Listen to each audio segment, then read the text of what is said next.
ikang taon ba eh, palapit pa ang relasyon natin sa Panginoon, no? Medyo dumistansya.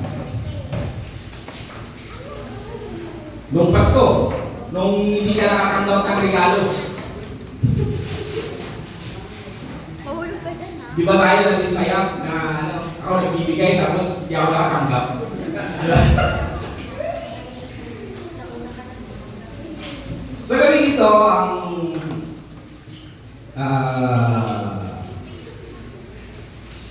teksto na ating pag-aaralan ay sa Book of Santiago. Santiago chapter 4 verse 8. Sabi dito, lumapit kayo sa Diyos at lalapit siya sa inyo. Hugasan ninyo ang inyong mga kamay. Kayong mga makasalanan, linisin ninyo ang inyong puso. Kayong pabago-bago ang isip. Tayo po muna yung manalangin. Kapila namin Diyos at mapagpala sa lahat, Panginoon. Maraming salamat, Panginoon, sa gabi ito. Panginoon, tago niyo po ako, Panginoon, sa ilikuan. At tanging iyong salita, Panginoon, ang makita at may sa buhay namin, Panginoon, sa oras na ito, Panginoon. Maraming salamat sa mga taong dumalo, Panginoon, sa oras na ito, Panginoon. Pinabayan namin ang lahat ito sa kanyang pangalan ni Jesus. Amen. Sino ba si Santiago? Ito pa yung kapitbahay natin, si Santiago ay dito Si Santiago ang makatarungan, si Santiago ang kapatid, si Santiago ang kapatid ni Jesus. Si Santiago, anak ni Cleopas, ay isang pinunong Kristiyano at siya ang may akda ng sulat ni Santiago na nasa bagong tipan ng Biblia. Bagong tipan ng Biblia, siya ang unang obispo ng simbahan ng Jerusalem noong unang siglo. Ano ba ang intensyon ni Santiago kung bakit niya ito sinulat? Sinulat niya ito para sa 12 angka na nasa pangangalat. Kasi yung time na yun, yung 12 tribes nahakit, nagkalat. Inanyayahan niya ang buong sambayan ng Israel na tanggapin ang Ebanghelyo at para lumapit sa kawan ni Cristo. So bakit natin kailangan pag-aralan ang aklat ng Santiago? Ang pagkalat ng sulat ni Santiago ay kilalang-kilala ng mga miyembro ng simbahan ni Jesucristo na mga banal sa mga huling araw. Ngayon, paano ba natin malalaman na tayo ay malapit na sa Panginoon? Ano ang dapat natin gawin upang mapanatili natin ang mabuting relasyon ng Panginoon? Kaya naman, may 3 kaparaanan upang makamtan natin at masunod ang ninanais ni Santiago sa mga taga-Efeso.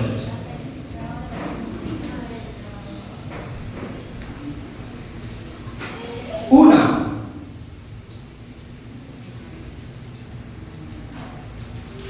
panalangin.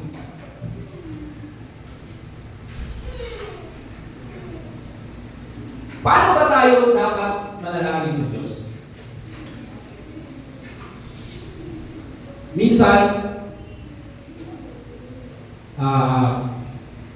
pag ako na nanalangin minsan, nagkakabaliktad-baliktad. No? Yung patulog ka na, tapos pagdating sa dulo, may bless this food in Jesus' name. Patulog ka na, kakain pa yung prayer mo. So, yung panalangin ba natin, sincere ba o totoo tayo na nanalangin kung basta ano na lang? No?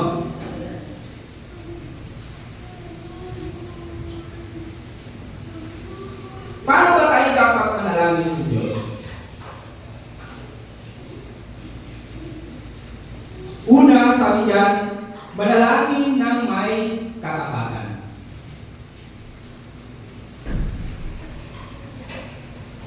Sabi sa 1 Thessalonica chapter 5 verse 16 to 18, magalak kayong lagi, palagi kayong manalangin at magpasalamat.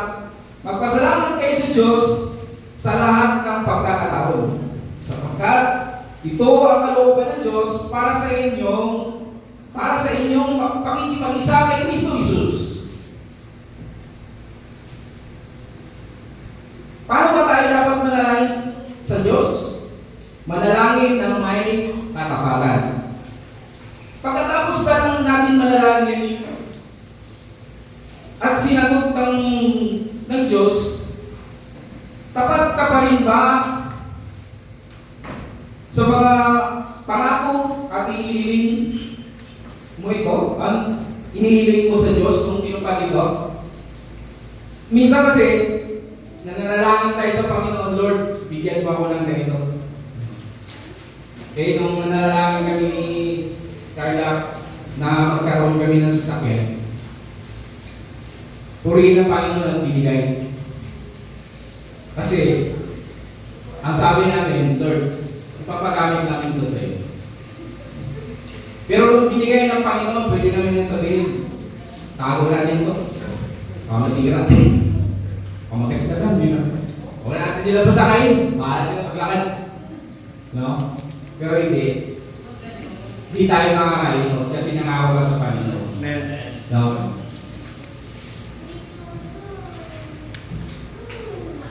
Tama ba ang motibo mo kung ikaw ay nananalangin? Yung motibo mo na sana magkakaroon ako ng pera, Lord, para baka pa-tights naman ako sa iyo. Nung nakapag-tights ka na, nung pera ka na, next year, next Sunday na lang.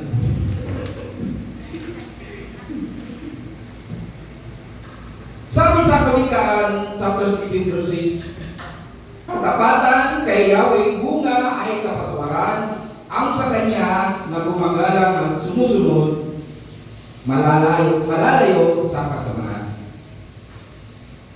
So, napaka-importante ang sumunod sa salita ng Panginoon. No, manalangin. Kung ano yung kalooban ng Panginoon dapat natin sundin. Paano ba tayo dapat manalangin sa Diyos? Pangalawa, manalangin ng may pagtitiwala. Pagkatapos mong manalangin, naniniwala ka bang sasagutin ng Diyos ang inyong panalangin o gumagawa ka lang ng sarili mong paanwag para makuha ang panalangin mo? No? Nananalangin tayo pero bibigay kaya ni Lord ito? Mukhang malabo. Tawagin mo na ng paraan to. No? Bidiskarte na ako. Kasi nga, nananalangin tayo pero hindi tayo umasa. Hindi tayo nanampalataya.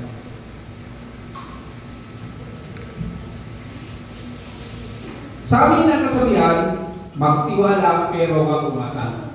Yun ang kasabihan ng mga hindi mananampalataya. Saling lalo na ako. Di ka mawawalan. Di ka rin magkakaroon.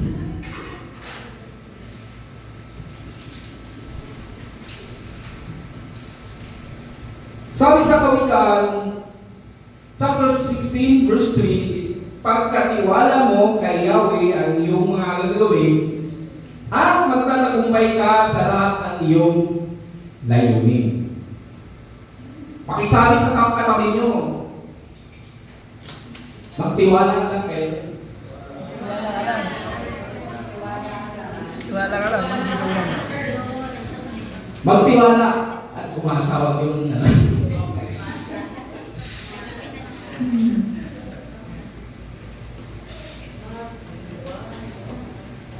Paano ba tayo dapat manalangin sa Diyos? Number 3, manalangin ng may pagpakumbaba. Minsan kasi, nananalangin tayo na, Lord, malakas ako sa iyo eh. Meron akong iniingin. Nabigyan mo. Ito, pag hindi mo ibigay, hindi na ako magsiserve sa iyo, bahala ka rin. Hindi tayo nagpapakumbaba sa Panginoon tuwing nananalangin tayo. Mataas yung expectation natin. Hindi natin ibinibigay sa Panginoon yung panalangin natin kung kalooban ba niya o hindi. No? Hindi tayo nagpapakumbaba. Nananalangin ka bang may kababaang loob o masyado kang bilib sa sarili mo? Yung tipong alam mong ibibigay ng Diyos dahil mabait ako o masunurin ako. Sabi sa Kawikaan, chapter 22 verse 4, ang paggalang sa Panginoon at pagpakumbaba ay nagdudulot sa iyo ng habang buhay, kayamanan at karangalan. So, sinasabi doon kayamanan. Hindi man literal na kayamanan, pero mayroong pagpapala kung magpapakumbaba ka. Application. Maging totoo si Diyos sa kanyang alamang aasa dahil siya ang higit na nakakalam sa takbo ng buhay natin. Amen.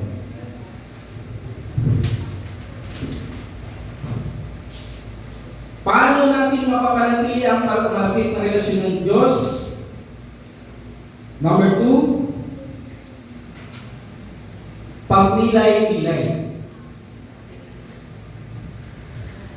Bakit kailangan natin magnilay-nilayan ang salita ng Diyos?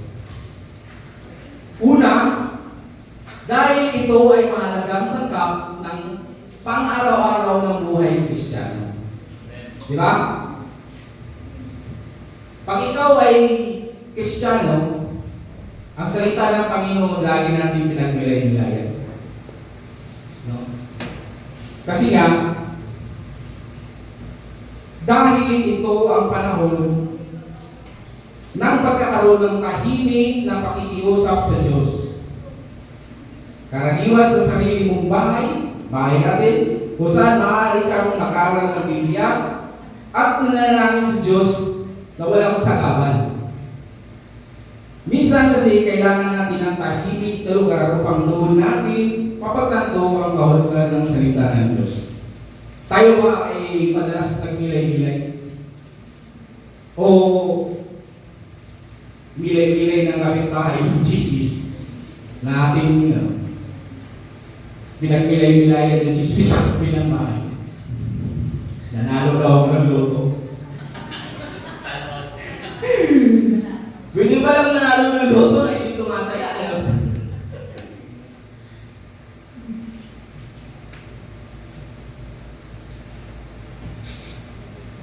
Bakit kailangan natin pagnilay-nilayan ang salita ng Diyos? Number 2, dahil ito ang paraan kung saan magtatagpo ang pananampalataya at ang Diyos.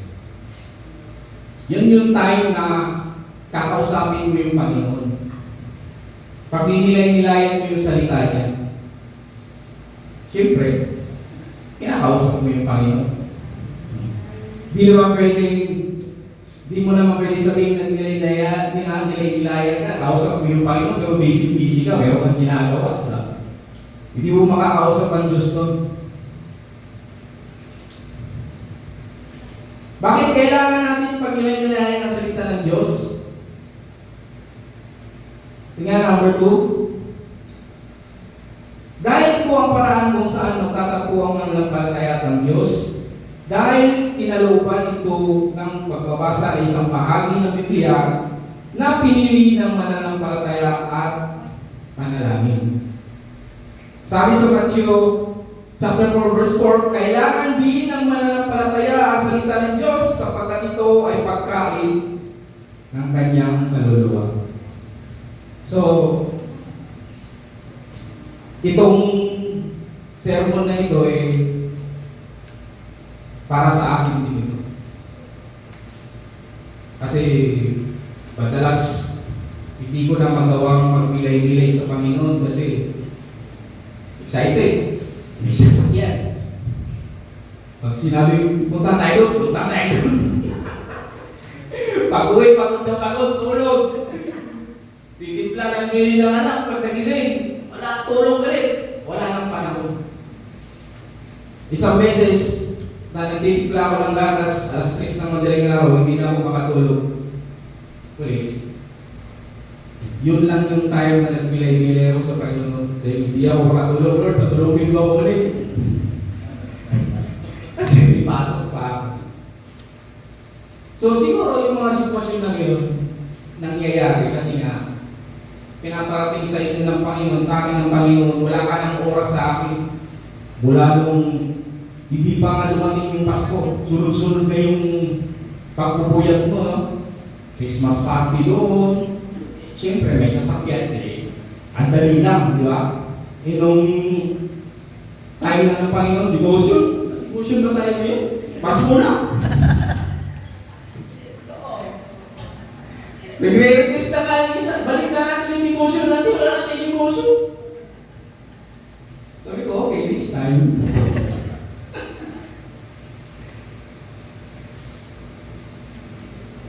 Bakit kailangan natin pagbilay-bilayan ang salita ng Diyos? Dahil mismo si Jesus ay gumawa din ito. No? Kung ginawa ni Jesus mismo, gano'n ba kaya tayo? Lagi pumupukod si Jesus sa mga tao upang nilalang ng pagpiin sa kanyang Ama, gaya ng sinabi sa atin. Isinama ni Jesus ang kanyang mga alagad sa isang lugar. Sa Gitsemani, sinabi niya sa kanila, dito muna kayo. Mananalangin ako sa daan na roon. Nagmilay-milay si Jesus. Di siya nga, nagmilay-milay tayo pa kayo. Di malakas siya sa akin. Sabi sa Matthew 6:36 at sa Marcos chapter 1 verse 35, madaling araw pa'y bumangon na si Jesus at nagpunta sa isang lugar kung saan maaaring manalangin mag-isa. Balikan ko lang yung point number 1, yung panalangin. Paano makapangyarihan ng panalangin? Naalala ko yun si Pastor Robin. Pumunta sila dun sa kay Brother Eric sa H-Will. No? Nung pinag-pray daw ni Pastor si Gabi, biglang pumas yung platelets niya. Malakas pa si Pastor sa kayo? No? Malakas pa siya? Hindi naman porque napataas niya yung hindi. Mahina yung pananampalataya natin. Alam naman natin na ang Panginoon ay tumutupad sa mga inihiling natin kung ang nangihingi sa Kanya ay tapat sa Kanya. No? Siguro, paano pa naman namin una pumunta nun bago sila si Pastor? Baka pag pinanalangin namin, bagsak yung platelet. Baka mapunta pa sa ICU, no? Huwag naman.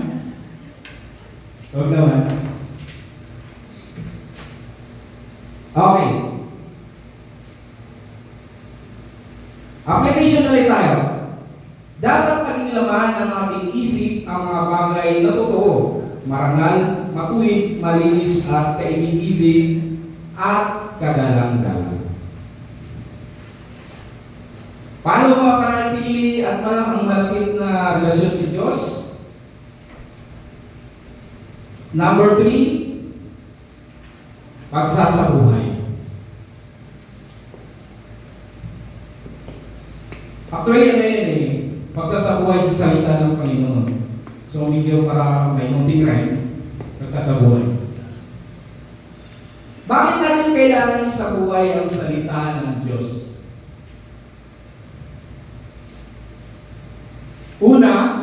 Dahil ito ay makapangyarihan.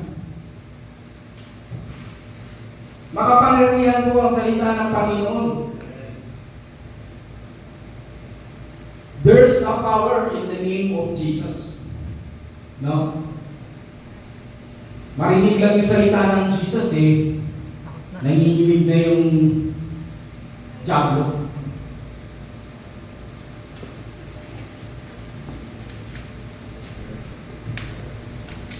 Dahil ito ay makapangyarihan.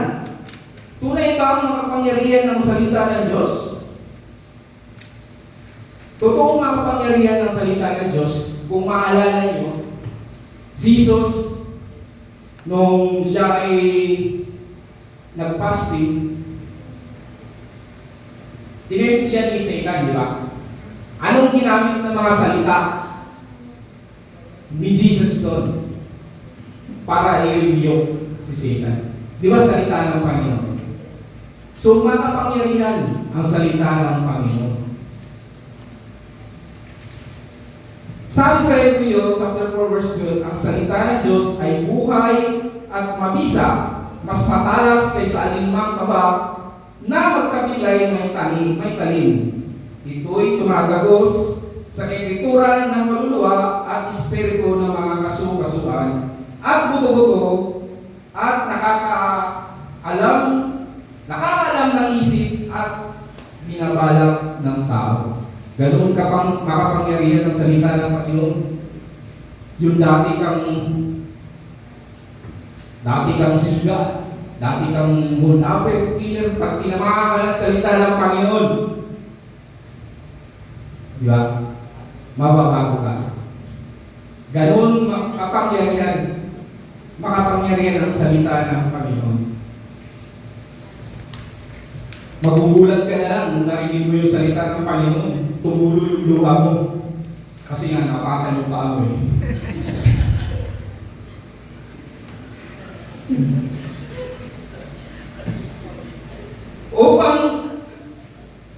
Bakit natin kailangan sa buhay ang salita ng Diyos? Number 3, upang hindi tayo mapalayo sa Diyos.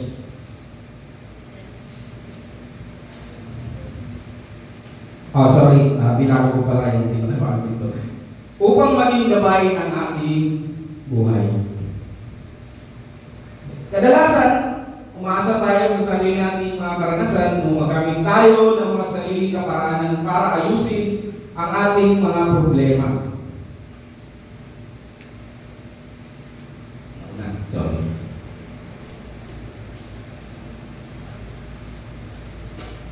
Kadalasan umaasa tayo sa sarili nating mga karanasan o gumagamit tayo ng mga sariling kaparaanan para ayusin ang ating mga problema.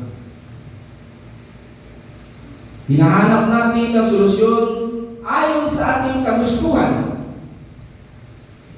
Sabi sa Juan chapter 8 verse 31, mga Hudyong yaon na nagsisimpalataya sa Kanya, kung kayo'y magsipanatili sa aking mga salita, kung kayo'y tunay na kayong mga alagad ko. No, sabi dito, kung isa sa buhay natin ang Kanyang salita, kayo'y tunay na kayo'y mga alagad ko.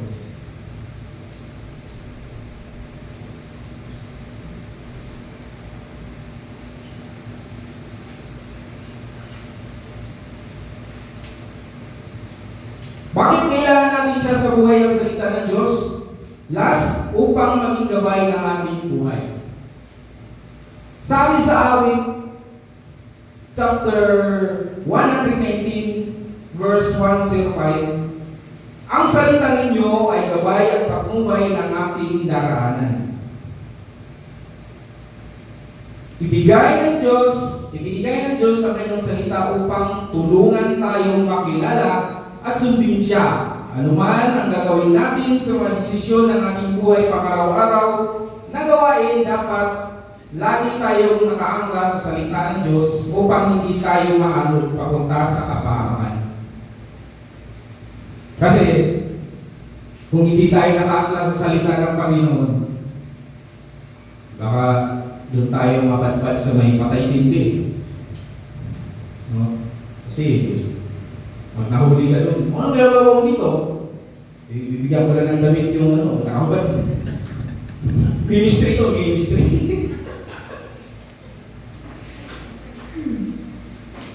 So challenge, hamon ko sa inyo. Ano ang ginagawa natin upang mapanatili ang ating malapit na relasyon sa Diyos? Mga kapatid, ang tatlong puntos na ito ay ang mga daan sa pagsasabuhay upang mas magiging malapit sa Diyos. Hanggat isasabuhay natin ang mga ito, ang ating relasyon sa Diyos ay mas magiging matibay.